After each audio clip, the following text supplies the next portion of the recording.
Oman উপসাগরে নীল জলরাশিতে মার্কিন নৌ অবরোধ উপেক্ষা করে এগিয়ে যাচ্ছিল এক ইরানি কার্গো জাহাজ।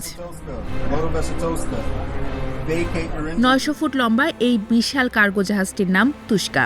এর ওজন একটি বিমানবাহী রণতরীর প্রায় সমান।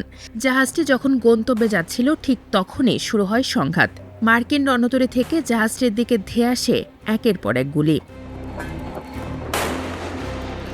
19 এপ্রিলের এ হামলার ভিডিও প্রকাশ করেছে মার্কিন সেন্ট্রাল কমান্ড বা সেন্টকম। মার্কিন প্রেসিডেন্ট ডোনাল্ড ট্রাম্পও সামাজিক মাধ্যম ট্রুথ সোশ্যালে এক পোস্টে এ তথ্য জানান।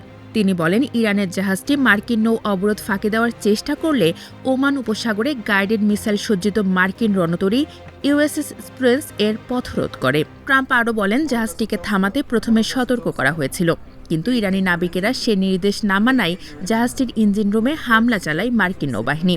এতে সেখানে বড় গর্ত তৈরি হয় এবং জাহাজটি পুরোপুরি থেমে যায়। ট্রাম্প জানান, কার্গো জাহাজটি এখন মার্কিন মেরিন সেনাদের কাছে আটক রয়েছে। জাহাজটিতে কি কি মালামাল আছে তা তল্লাশি করে দেখা হচ্ছে।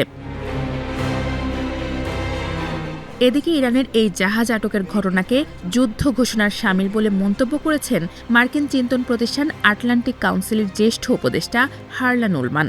তিনি বলেন, সত্যি বলতে এটি যুদ্ধের উস্কানি বা যুদ্ধ ঘোষণার মতো একটি কাজ।